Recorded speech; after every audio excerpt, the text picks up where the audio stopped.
बहुत पहले की बात है। अली बाबा नाम का एक कारपेंटर हुआ करता था।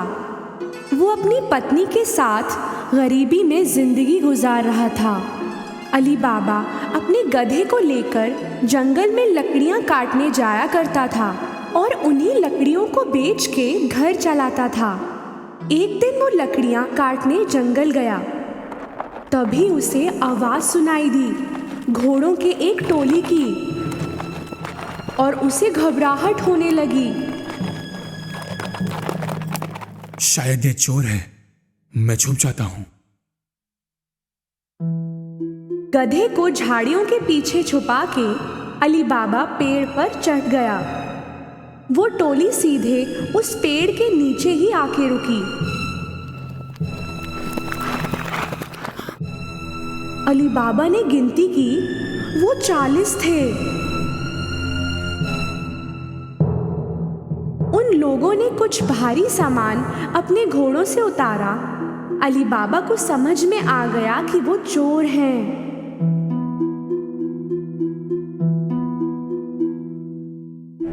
उनका सरदार एक बड़े चट्टान की तरफ गया और चिल्लाया, खुल जा सिम सिम।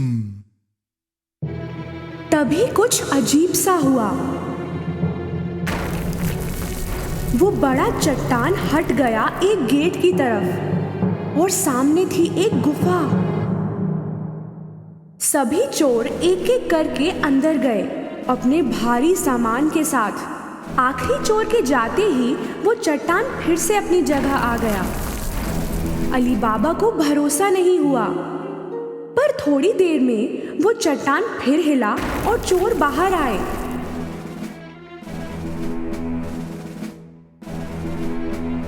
सरदार बाहर आया और फिर से चिल्लाया, बंद हो जा सिम सिम। उस चट्टान ने फिर से रास्ता बंद कर दिया और वो थोड़ी ही देर में घोड़े पे सवार होके चले गए। अली बाबा पेड़ से नीचे उतरा और सीधे चट्टान की तरफ गया। उसने वही शब्द कहे, खुल जा सिम सिम। वो चट्टान गड़गड़ाहट की आवाज के साथ फिर से हटा। अली बाबा अंदर गया। अंदर जो था वो देख के उसका सिर फिर गया। सोने के सिक्के, हीरे, खजाने यूं ही बिखरे हुए थे।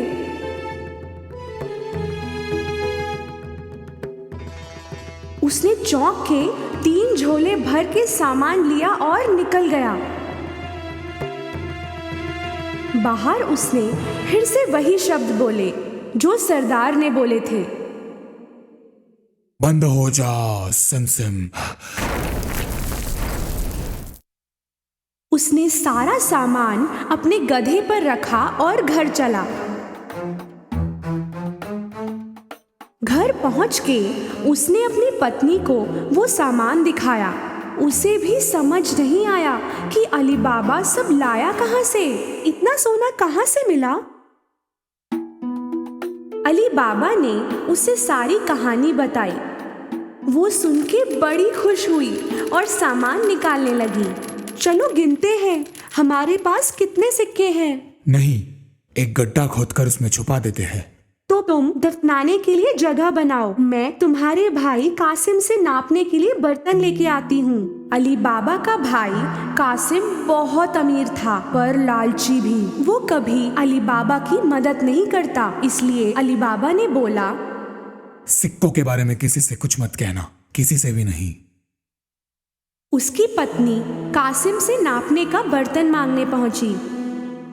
कासिम को दाल में कुछ काला लगा तो उसने पूछा, तुम्हें क्यों चाहिए? क्या नापोगी उसमें? अली बाबा की पत्नी ने कुछ झूठ मूठ का बोल दिया। कासिम को उस पे भरोसा नहीं हुआ। उसने चुपके से बर्तन के नीचे शहद लगा के दे दिया। उसी बर्तन में सोने के सिक्के नापने लगे दोनों और फिर सारे सिक्के दफना दिए।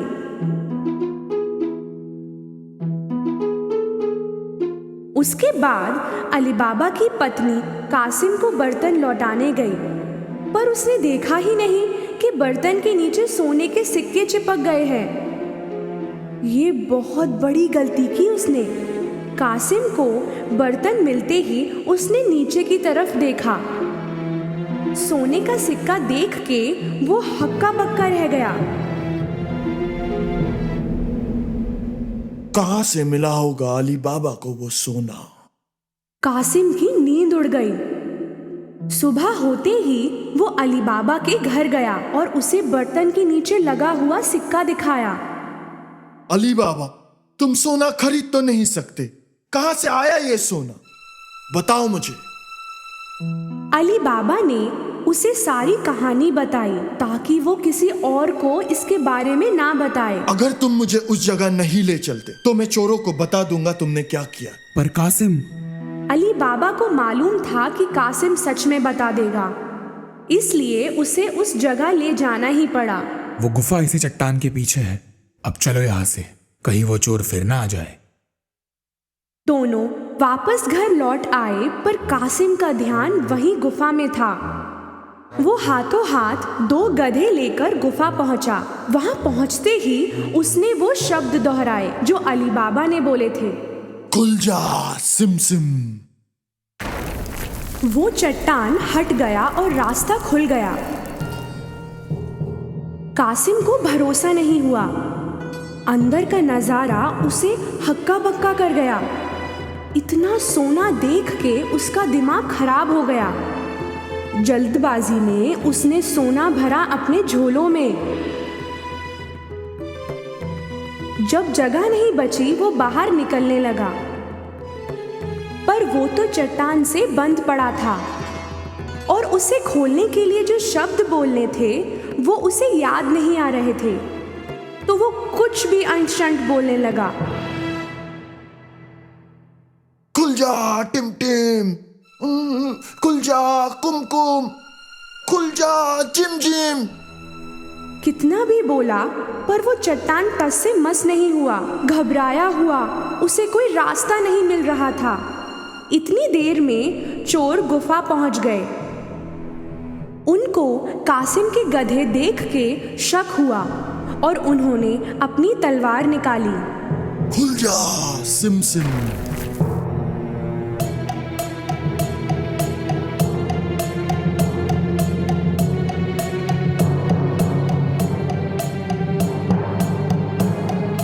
रास्ता खुलते ही चोरों ने कासिम को पकड़ लिया और उसे सजा दी। तो ये चोर हमसे चोरी कर रहा था। देर रात होने पर कासिम घर नहीं लौटा तो उसकी पत्नी को चिंता हुई। उसने अली बाबा से मदद मांगी। अली बाबा को भी कासिम की चिंता थी। वो गुफा पहुंचा तो उसे कासिम के गधे दिखे। तब उसे समझ आया कि कासिम को चोरों ने मार डाला है। उसने अपनी पत्नी को सब कुछ बताया। उन्होंने फैसला किया कि ये बात किसी को नहीं बताएंगे। कुछ दिनों बाद अली बाबा और उसकी पत्नी कासिम के घर रहने लगे। उन्होंने उसका कामकाज संभाला और उसकी तरक्की की। वो अमीर होते गए।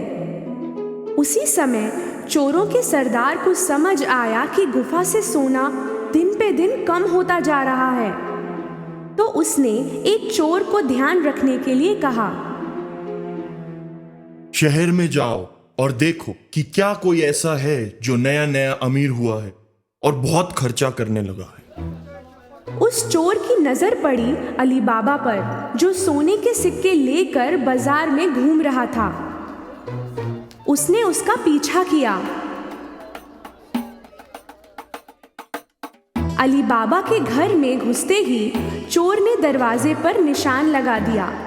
शाम को कासिम की पत्नी जब घोड़ों को पानी देने गई, उसने वो निशान देखा। उसे समझ में आ गया कि कोई मुसीबत आने वाली है, तो उसने रंग लेके आसपास के सारे दरवाजों पर वैसा निशान बना दिया। सुबह होते ही 40 चोरों की टोली अली बाबा का घर ढूंढने आई। तब उन्हें सारे दरवाजों पर वो निशान दिखा। हार के वो लौट गए। पर उनका सरदार जिद्दी था। उसने भेष बदल के उसे ढूंढना शुरू किया और चुपचाप वो पहुंचा अली बाबा के घर। दरवाजा खटखटाया तो अली बाबा ने खोला। मैं बहुत दूर से आया हूं। मैं तेल बेचने निकला था। सुनने में आया है कि आप यहाँ के सबसे अमीर इंसान हैं। तेल बहुत अच्छा है, खरीदेंगे?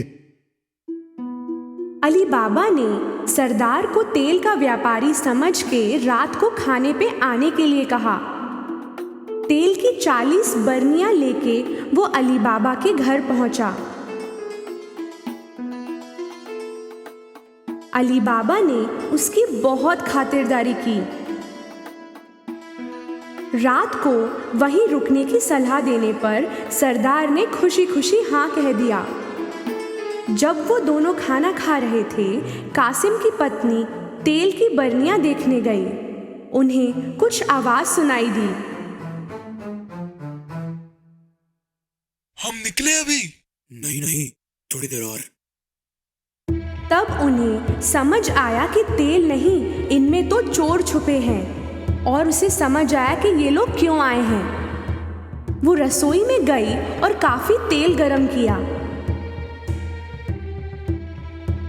और हर एक बरनी में गरम तेल डाला। अंदर बैठे चोरों की हालत खराब हो गई और वो कुछ कर भी ना पाए।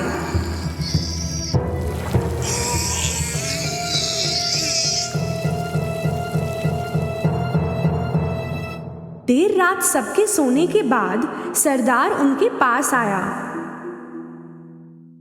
अब आ जाओ। उसे कोई हरकत नहीं दिखी तो उसने दोबारा बोला। सो गए क्या? उसने फिर बोला, पर कोई जवाब नहीं मिला। तो उसने एक बरनी खोल के देखा।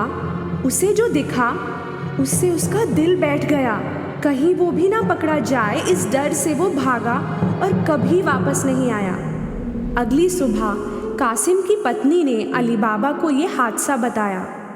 अब वो बिना चोरों की चिंता किए पूरे परिवार के साथ हंसी खुशी जिंदगी बिताने लगे।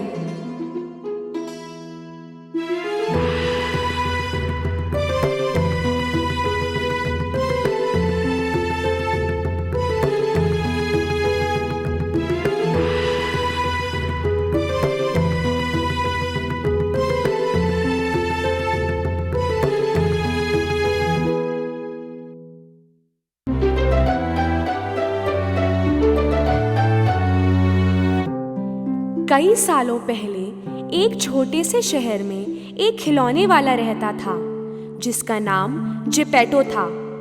वो लकड़ी के खिलौने बना के बेचता था। उसे जिंदगी में एक ही दुख था कि उसका कोई बच्चा नहीं था। एक दिन जंगल में उसे एक पेड़ का तना मिला जो खिलौना बनाने के लिए सही था। बिल्कुल सही है ये लकड़ी। मैं इससे एक प्यारा सा पुतला बनाऊंगा। जिपेटो वो लकड़ी लेके अपनी वर्कशॉप की ओर चल पड़ा। अपनी टेबल पे उसे रख के उससे पुतला बनाना शुरू किया। अचानक से कुछ अजीब सा हुआ। एक आवाज आई उस लकड़ी से। पहले तो जिपेटो चौंक गया, पर फिर उसे लगा कि उसने गलत सुना और उसने पुतला बनाना चालू रखा और फिर वही आवाज वापस आई। लगता है मैं बुढ़ा हो गया हूँ। अब मेरे कान भी बजने लगे हैं। जिपेटो ने अपना काम चालू रखा। सबसे पहले पुतले का चेहरा बना, फिर उसके हाथ और पैर।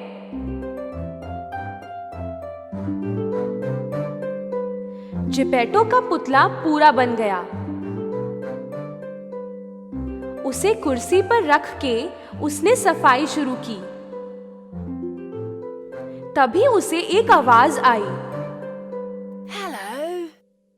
जिपेटो ने यहां वहां देखा, पर उसे पुतले के अलावा और कुछ नहीं दिखा। तो उसने अपना काम चालू रखा। थोड़ी देर में वो पुतला कुर्सी से नीचे कूदा और नाचने लगा। ये देख के जेपेटो का सर चकरा गया। अरे बाप रे, इस पुतले में तो जान है। ये कोई बच्चा तो नहीं था, पर बच्चों की तरह ही हंसता बोलता और नाच रहा था। जेपेटो ने उसे उठाया। अब से तुम्हारा नाम पिनोकियो है मेरे बच्चे। जेपेटो और पिनोकियो खुशी से रहने लगे। पिनोकियो के स्कूल जाने का समय हो गया था, पर जेपेटो के पास उसके स्टेशनरी के लिए पैसे नहीं थे। इसलिए जेपेटो ने अपना कोट बेच के उसके पैसे पिनोकियो को दिए।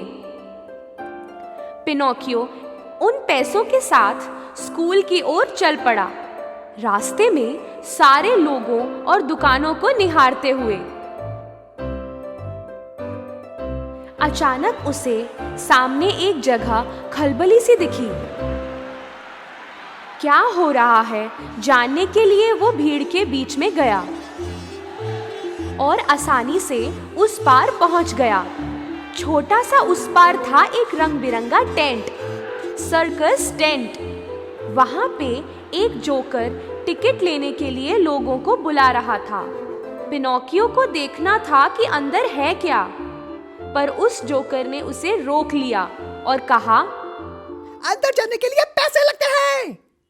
पिनोकियो को उन पैसों का ख्याल आया जो जेपेटो ने उसे स्कूल के लिए दिए थे। पैसे हैं मेरे पास। उसने वो पैसे निकाले और जोकर को दे दिए। टेंट के अंदर बड़ा मजा आ रहा था। उसने वहाँ कुछ पुतले देखे जो स्टेज पे नाच रहे थे। ये दोनों भी लकड़ी के बने हैं। पिनोकियो भी स्टेज पे चढ़कर उनके साथ नाचने लगा, पर ये वहाँ खड़े दर्शकों को नहीं पसंद आया। सर्कस का मालिक, जो ऊपर से इन पुतलों को डोरी से नचा रहा था, बड़ा खुश हुआ एक जिंदा पुतला देख के। अरे वाह, क्या बात है! बिना डोरी का ये पुतला, ये तो मुझे अमीर बना देगा, माला माल बना देगा। शो के खत्म होते ही उसने पिनोकियो को पकड़ा और उसे बंदी बना लिया। पिनोकियो को बड़ा दुख हुआ कि उसने जेपेटो की बात नहीं सुनी और स्कूल नहीं गया, तो वो रोने लगा।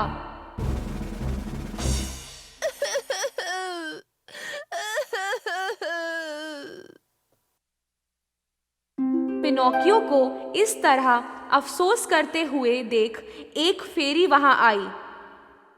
तुम्हें अपने पापा की बात माननी चाहिए थी, पर तुम्हें अपनी गलती का एहसास तो है, इसलिए मैं तुम्हें यहाँ से निकालूंगी, पर वही गलती फिर मत करना। पिनोकियो बहुत खुश था। पर अब कोई पैसे नहीं है मेरे पास, मैं स्कूल कैसे जाऊंगा?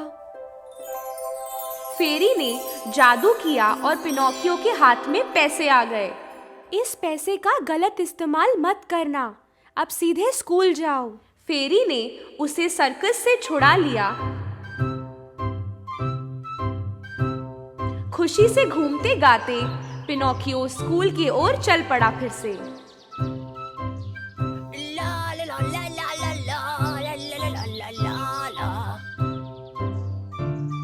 उसे इतनी खुशी में देख चालाक लोमड़ी और उसका दोस्त बावली बिल्ली उसके रास्ते में आ गए और उससे पैसे ठगने का प्लान बनाया। अरे भाई, इतने झूमते घूमते कहाँ जा रहे हो? मैं अपने लिए स्टेशनरी खरीदने जा रहा हूँ। अरे इतने से पैसे में स्टेशनरी कौन देगा मेरे भाई? मैं तुम्हें इससे भी ज्यादा पैसे दे सकता हूँ। मुझे क्या करना होगा? हमें ये पैसे दे दो, हम इसे जादुई खेत में बो देंगे, फिर तुम्हारे पास भी एक अपना धन वृक्ष होगा। जब चाहो जाके उसमें से पैसे तोड़ लिया करना। भोले भाले पिनोकियो ने लोमड़ी की बात मान के उससे पैसे दे दिए। पैसे लेके लोमड़ी और बिल्ली उड़नछू हो गए। पिनोकियो को चिंतित देख के फेरी फिर से आई। तुम अभी तक स्कूल नहीं पहुंचे? मैंने जो पैसे दिए थे स्टेशनरी के लिए वो कहाँ हैं? फेरी को मालूम था कि उसने पैसे लोमड़ी को दे दिए हैं। उसने पिनोकियो से कहा, मुझसे झूठ मत बोलना वरना पनिश करूंगी मैं। फिर भी पिनोकियो ने झूठ बोला।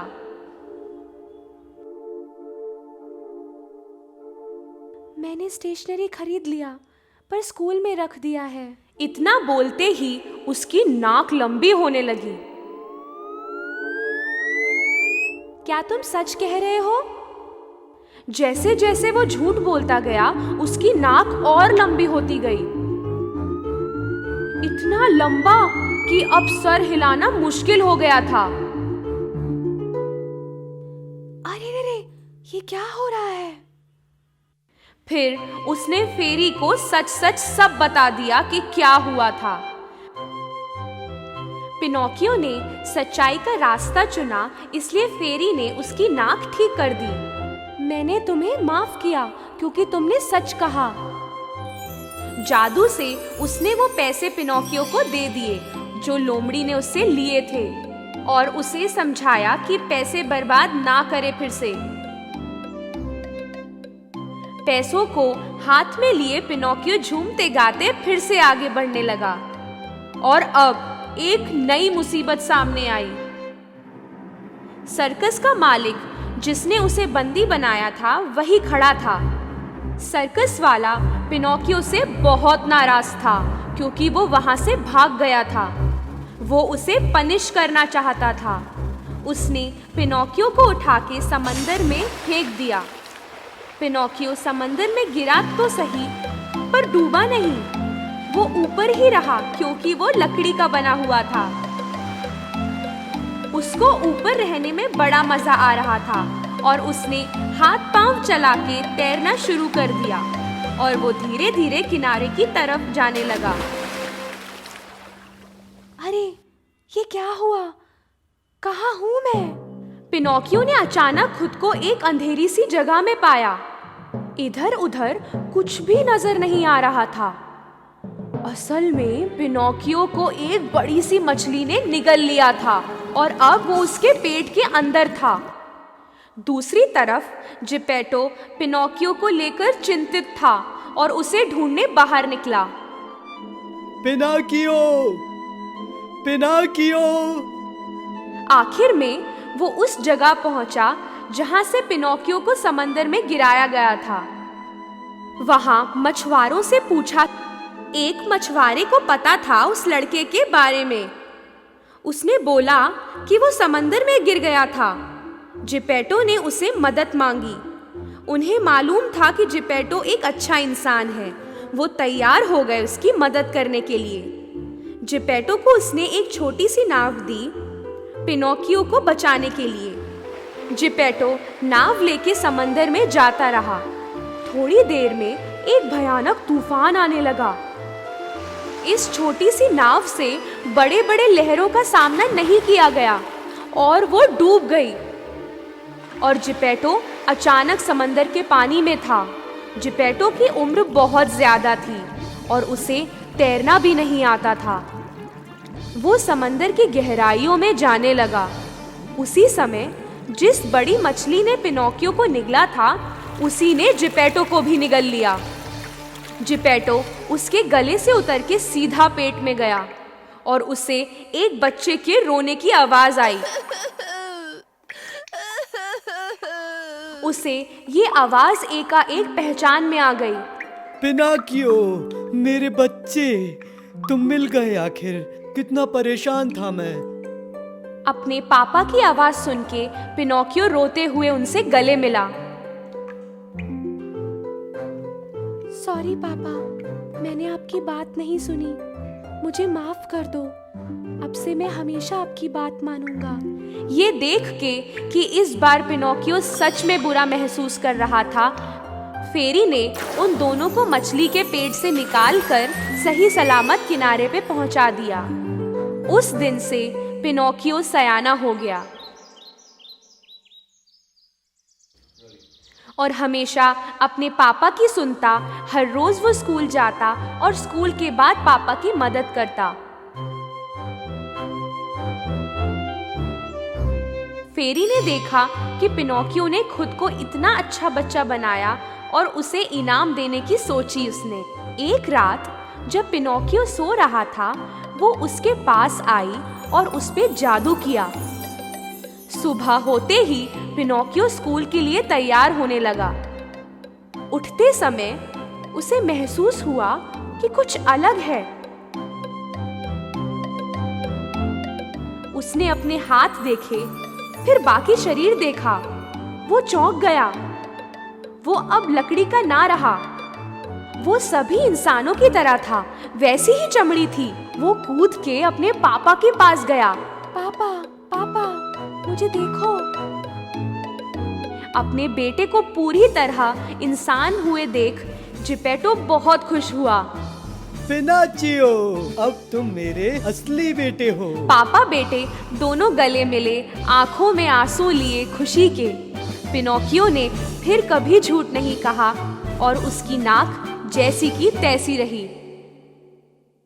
एक समय की बात है, एक पति और पत्नी का जोड़ा था। उनका कोई बच्चा नहीं था, पर उन्हें एक बेटी की बहुत इच्छा थी। कुछ दिनों बाद उनको बच्चा होने वाला था। एक दिन उन्हें खिड़की के बाहर एक लेट्यूस गार्डन दिखा। तब से उन्हें वहां से लेट्यूस खाने की इच्छा हुई। पता नहीं कब मैं वो लेट्यूस खा पाऊंगी। उनकी भूख कम होने लगी और तबीयत भी खराब होने लगी। एक दिन उनके पति को बड़ी चिंता हुई और उन्होंने वादा किया कि वो उनके लिए मुट्ठी भर लेट्यूस लेके आएंगे। तुम चिंता मत करो, मैं तुम्हारे लिए लेट्यूस लाऊंगा। लेकिन तुम्हें पता है ना, वो बहुत खतरनाक है। वो घर था एक डायन का और उसके चारों ओर ऊंची ऊंची दीवारें थीं, जिस पर कोई चढ़ने की सोच भी नहीं सकता था। वो पूरा जोर लगा के उस दीवार पे चढ़े, गार्डन में गए और उन्होंने मुट्ठी भर लेट्यूस निकाला।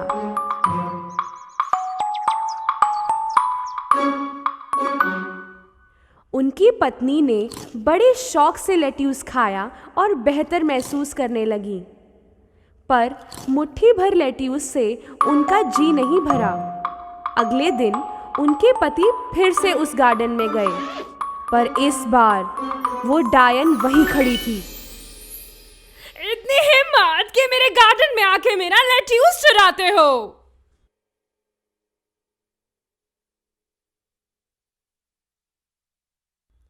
तो तुम मुझसे पूछ तो सकते थे ना। मेरी बीवी पेट से है और उसे आपके लेट्यूस बहुत पसंद हैं। माफ कर दूं? तुम्हें तो सजा मिलेगी। अगर मेरी पत्नी ने लेट्यूस नहीं खाया तो बीमार हो जाएगी और बच्चे को परेशानी होगी। प्लीज। तो क्यों ना एक सौदा करें? तुम्हें जितना चाहो यहां से लेट्यूस ले जाओ, पर एक शर्त पर। तुम्हारे बच्चे का जन्म होते ही मुझे दे दोगे। डर के मारे उन्होंने हाँ कह दिया। कुछ दिनों के बाद बच्ची हुई और डायन आके उसे ले गई।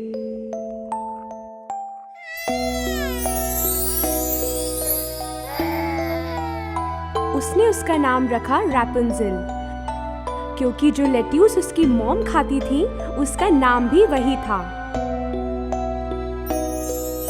उस डायन ने रैपुंज़ेल का बहुत ख्याल रखा। 16 साल के होते होते वो बड़ी सुंदर हो चुकी थी। उसका घर जंगल के बीच में एक बहुत ऊंची इमारत में था और इस इमारत में सीढ़ियां नहीं थी, सिर्फ ऊपर एक खिड़की थी। डायन ने कभी भी इस सुंदरी के बाल नहीं काटे थे। उससे मिलने आती तो नीचे से आवाज देती, रैपुंज़ेल! रैपुंज़ेल!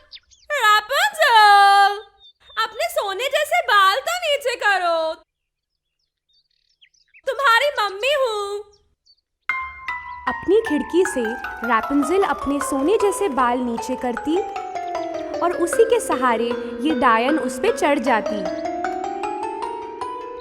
ये सालों तक चलता रहा। एक दिन उस जंगल में एक प्रिंस आया शिकार करने और उसने एक सुरीली आवाज को सुना गाना गाते हुए।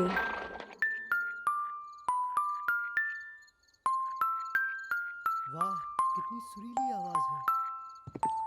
उसने सोचा और आवाज की ओर बढ़ता गया। रैपुंज़ेल की इमारत के पास आके उसने बायां देखा फिर दायां, पर कोई सीढ़ी वीढ़ी नजर ही नहीं आई।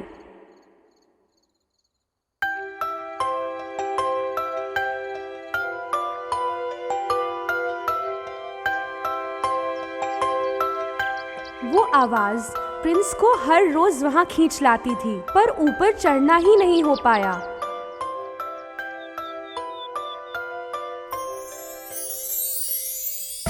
एक रात इमारत की तरफ जाते हुए उसे नीचे डायन दिखी। रपुंज़ेल! रपुंज़ेल! रपुंज़ेल! अपने सोने जैसे बाल तो नीचे करो, तुम्हारी मम्मी हूँ।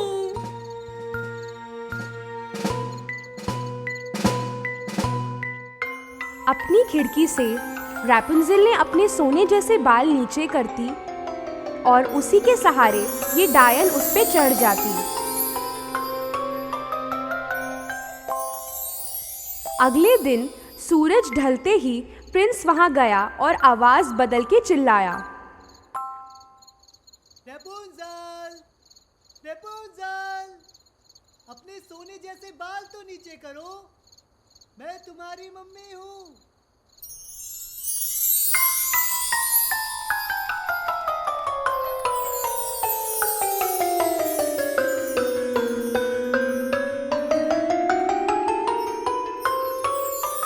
अपनी माँ के अलावा पहली बार किसी इंसान को देखा। रैपुंज़ेल थोड़ा डर गई।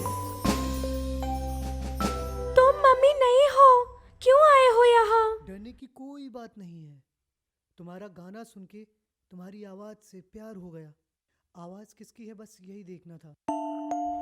रैपुंज़ेल को प्रिंस की बात अच्छी लगी और अब डर नहीं रही थी वो। कुछ समय तो सब कुछ सही चल रहा था और डायन को कुछ भी भनक नहीं लगी। एक दिन प्रिंस ने रैपुंज़ेल से शादी की बात की। रैपुंज़ेल ने खुशी खुशी हाँ बोला।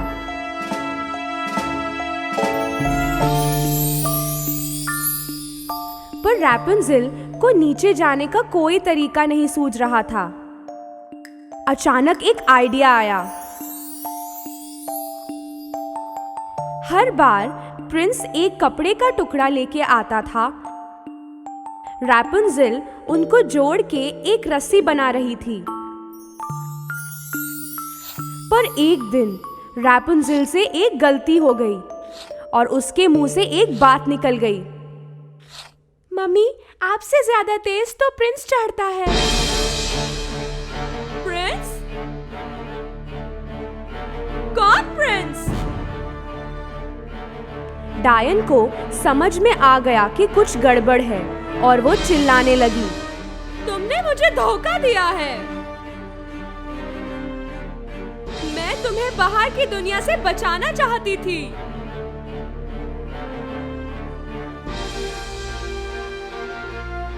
डायन ने गुस्से के मारे रैपुंज़ेल के सुंदर सोने जैसे बाल काट दिए।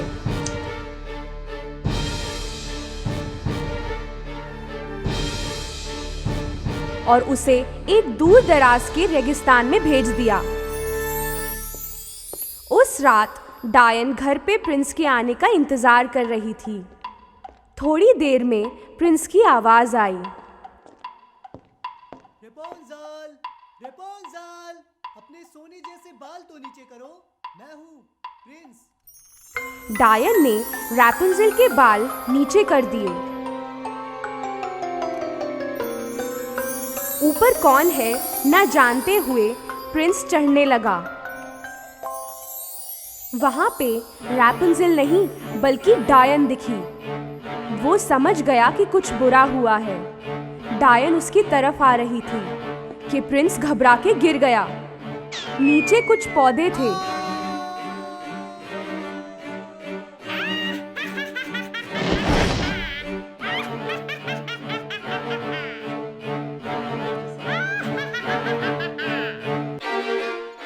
नीचे कुछ पौधे थे तो प्रिंस बच गया, पर आंखों में कांटे लगने की वजह से वो देख नहीं पा रहा था।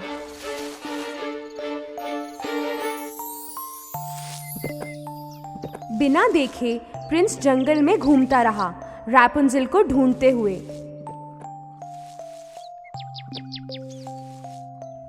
रास्ते में फल भी मिले, तोड़ के खा लिया। चलते चलते इतनी दूर आ गया कि रेगिस्तान पहुंच गया। और अचानक कुछ हुआ। एक सुरीली आवाज सुनाई दी। वो आवाज वो पहचानता था। वो उस आवाज की तरफ जाने लगा, चिल्लाते हुए। रैपुंज़ेल, रैपुंज़ेल।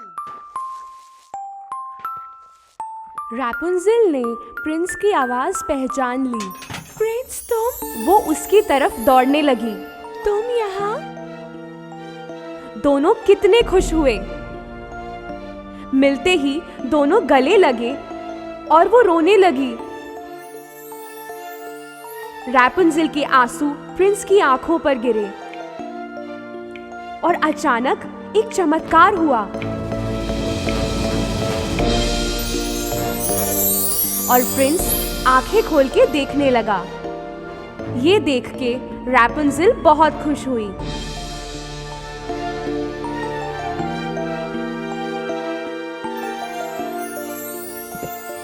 दोनों एक साथ प्रिंस के किंगडम गए, जहां लोगों ने उनका स्वागत किया।